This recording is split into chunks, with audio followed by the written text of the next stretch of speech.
Hi all, I have another amazing game of Magnus Carlsen to show you today. So Magnus Carlsen was white here against Viktor Laznicka. This is in the World Rapid Championship round 8. I thought it's quite an interesting game to show you. So d4 for Magnus.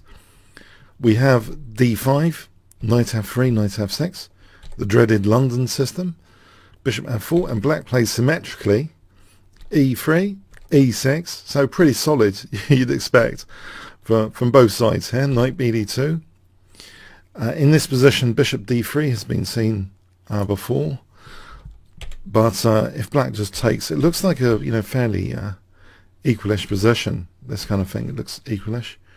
Knight e5 has been played by Magnus himself though, instead of bishop d3 in the game against Xiong. So he's played that at least in an online game, and he eventually won that game in 68 moves. So this was that sequence. It looks a bit awkward with knight a3, but eventually he went on to win. So anyway, knight bd2 here.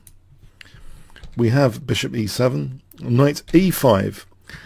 This actually is very, very interesting. It supports potentially g4 as a threat, but also for bishop d3 it means there's another recapturing option of knight takes d3 if needed. Black is very concerned about g4 from white and plays h5. If, for example, black castled routinely, then g4 is very dangerous. For example, here, then h4 threatening to win that bishop. It would force a concession from black. White could take on g6, bishop d3, and get a very nice advantage here with queen e2. This is even more accurate than taking on g6 immediately. So, for example, reinforcing the center is just a very, very big advantage for white. If white's too quick to take on g6, it can be played, but it's more tactical in nature and it's a little bit scarier to play. So, but anyway, black was concerned about g4 in a nutshell and played h5. We have bishop d3 here, bishop takes, knight takes. So this simplification, black's got rid of the problem piece. So are there any issues for black here? Or is white's control of e5 quite nice? Is that constituting an advantage? Knight bd7. Magnus is not too quick to castle routinely with castling kingside here. He actually plays queen e2, so this betrays the idea he might castle queenside and is still playing for a win here despite simplification. In fact, black encourages further simplification with knight e4 here. We have h3. If knight takes e4, this actually can lead to super big trouble for white. For example, d takes. The problem is, can you see what black has here? A very powerful forcing move, which is basically winning. If I give you 10 seconds to pause the video, what would black play here?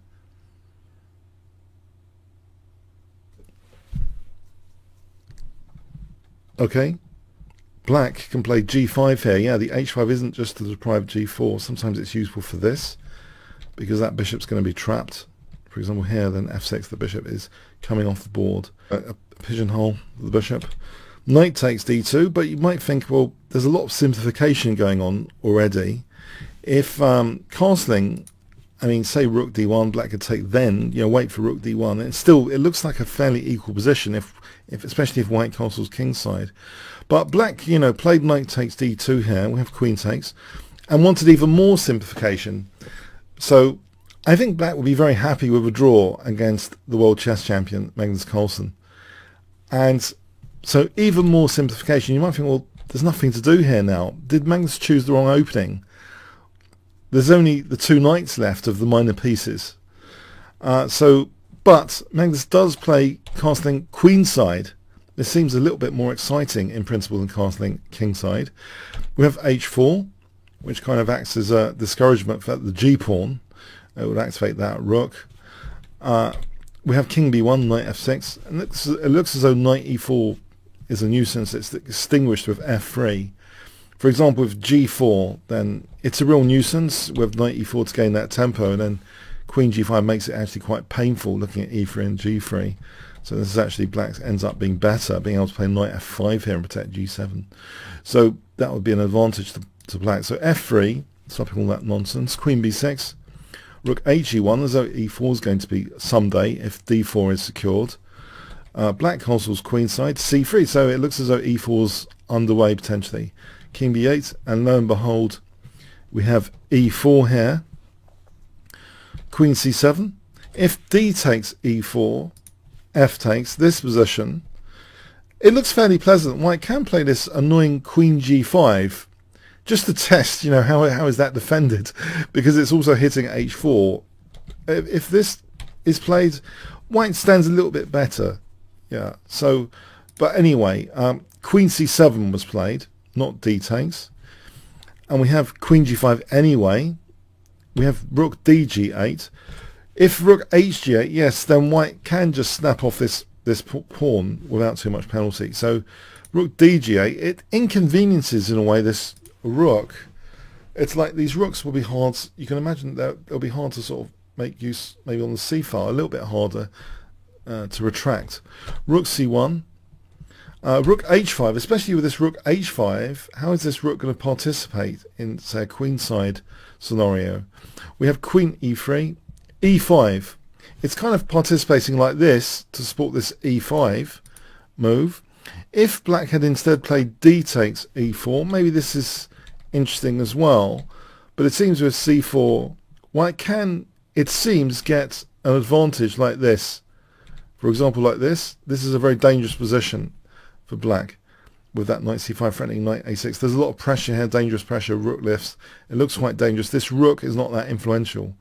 So we have e5 anyway, d takes, and now a really intriguing move from Magnus here. Guess what is played? It really is interesting, and I think from a philosophical perspective, there's an undertone in this game about the automatic recaptures generally, actually, which is echoed throughout the game.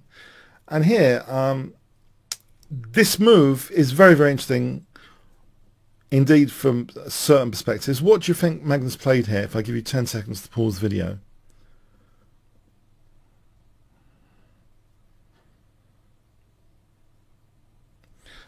Okay. c4. It is super interesting. Black played d4, and you'll immediately notice here, black now is suffering on the queen side in principle because white has a 3-2 pawn majority. Not only that, the knight's a nice blockading knight for this pawn. So it's kind of as if white's got a potential pass pawn candidate, whilst black's pass pawn in the centre is nicely blockaded. So this scenario is pretty dangerous dynamically for white to make use of this 3-2 in a way, keeping that blockade. If black played d takes c4, this is the critical question. How is white actually playing this? It turns out b3 might be the way to play this. And if queen b6, knight c5, so just treat it as a pawn sack. And here, this is the really interesting thing. How does white actually do this? I think you've got to stop thinking about recaptures and saying you've got to take control of all your recapture moments and saying instead what your overall goal is. So here there's a key move here which might actually help guarantee white an advantage. Nothing else would. What would you play in this variation? So 10 seconds for white here for 200 points.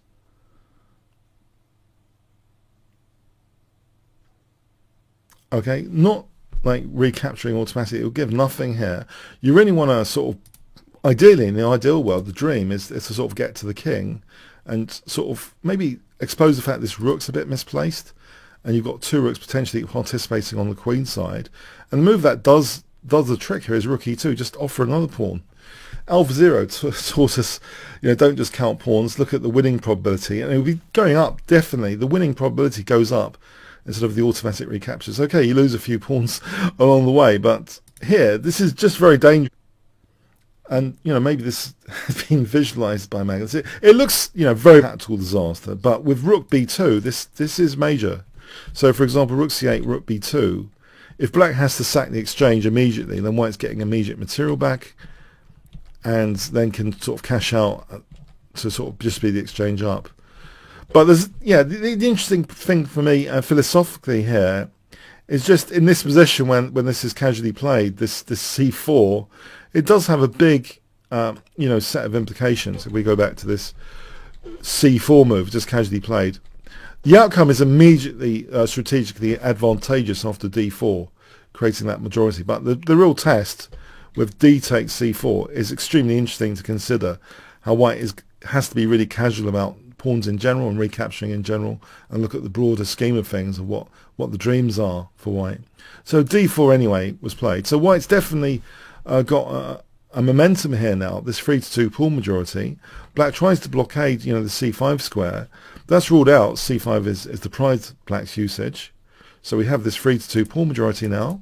Nice blockading knight, misplaced rook. These are big factors. We have rook h6. At least the rook can participate like this a little bit. Queen c6. This looks like a blockade, but it's not a very convincing blockade of the light squares.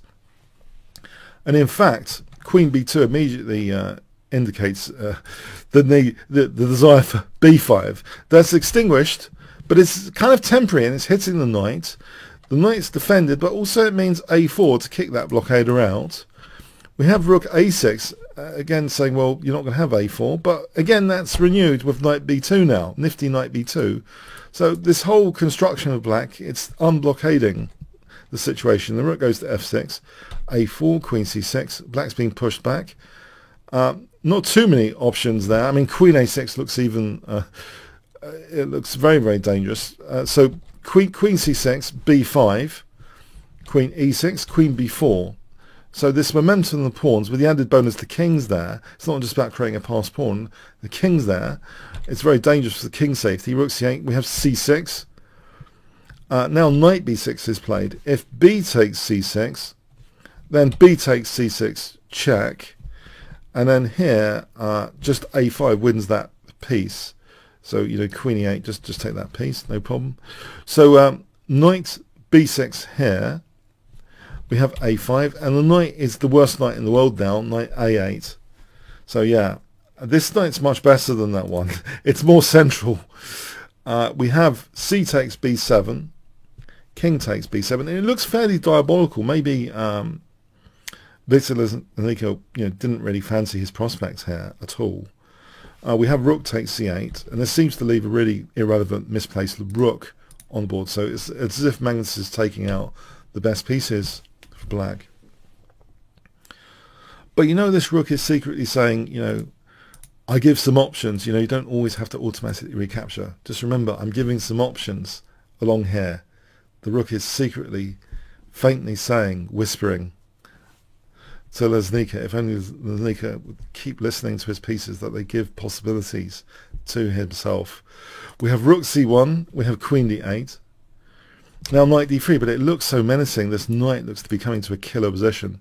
This knight's just a spectator, ridiculous. The dim knight on a8. It comes out a bit with knight c7. If a6, then b takes is a double check, forcing the king to move. Knight c5, and then queen b7 is checkmate. So we have knight c7, knight c7. And now we have knight c5 check, king a8, and this looks really crushing, b6. A takes, so a big passed pawn there with the king at stake as well. Pardon me. Okay. We have knight a6. So if queen b8 here instead, then queen a5 is just mating. So okay, so a takes, knight a6, b7, we have king a7. And now here, this is a really interesting critical moment actually of the game at move 43. So at this very, very interesting critical moment of the game, maybe one also expects automatic recaptures in general. And in fact, it's in recaptures as simple as our routine habits, which we can sort of go to the next level of our chess sometimes, because there are actually other options for things. Now here, Magnus played knight takes a6. And if you look at that quotation, Magnus of course says, analysis can sometimes give more accurate results than intuition. It's a great intuitive move. It looks absolutely winning. It clears the way for the rook to land on c8, which is supporting the passed pawn. It looks absolutely convincingly crushing from an intuitive point of view. It really does. Even if you double check this, it still seems crushing. However, the engine suggests queen a4 here is the way to get a big advantage. with something seemingly totally ridiculously unrelated now, except that it is technically pinning the knight, which means the b8 square is slightly weakened, which means, for example, here you play knight d7 with the big b8 move, and if king takes, you just take that rook, so winning the exchange.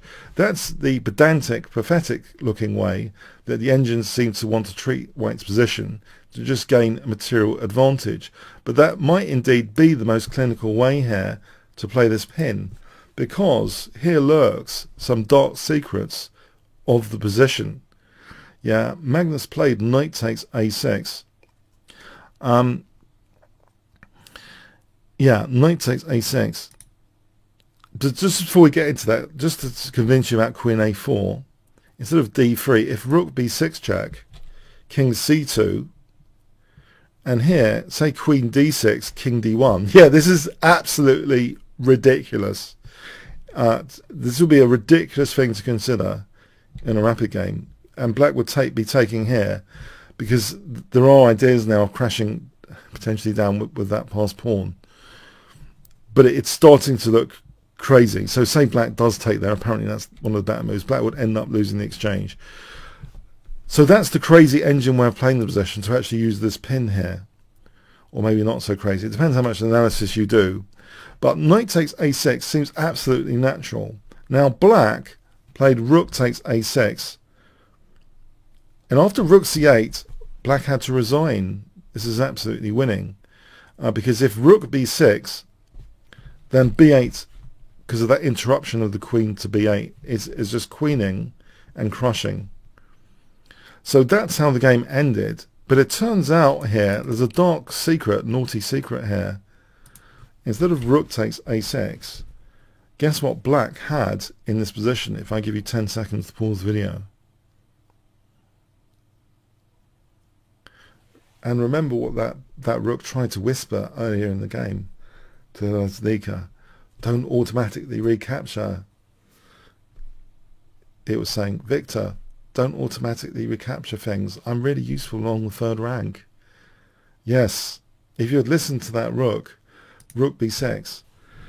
But then you still might think, well, hold on. Even with rook c8, isn't that still winning for white? The thing is, in this position, king takes a6 is possible. And if b8 to a knight check, this position, it gets absolutely ridiculous now. This is a totally ridiculous scenario where it seems as though white can't actually make use of the extra piece. You know, the extra piece will drop off. What else is there to do here? If that knight's stranded, you know, there's potentially big trouble losing g2 and other things if this knight's not coming out. It's an equal position, it seems. This is actually an equal position, technically. White isn't in a position to capitalize on the extra piece. It's just absolutely intriguing. Yes, this rook b6 resource, if it had been used instead, seems to be holding technically for black, but this is not the sort of thing you see in rapid.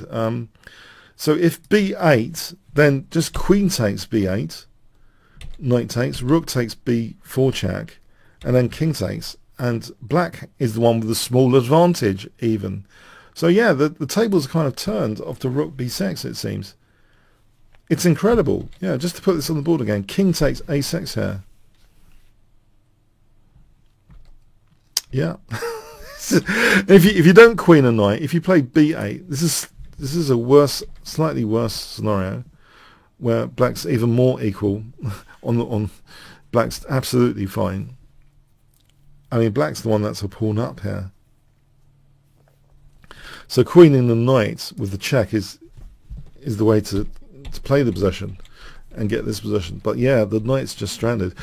It's fascinating, isn't it? I think for me the theme of the recaptures from earlier, though, this c4 move put the cat among the pigeons. If it was really tested for white not recapturing, the king's safety was put at huge risk if black's winning those pawns and white's not recapturing, just letting the pawns drop off and getting those roads to the king. That was a really dangerous scenario for recaptures as well. But here, in the last moment, it might have been black's salvation to consider the non-recapture move rather than the immediate termination. So fascinating stuff from this rapid. But anyway, overall, Magnus's intuition served him very well, and he did win this World Rapid Championship 2019. So brilliant stuff. If you enjoyed this and got something out of it, at least from the recapture point of view, keep your options open. Don't automatically recapture, I think, is the philosophical point here, made emphatically, even at the end, but even during the middle game. Then, check out also Magnus's course at Chessable, kingscrusher.tv/Magnus course. Well worth checking out. Comments, questions, likes, subscribes, always welcome as well. Okay. Thanks very much. Chess is simple. You just make the right moves.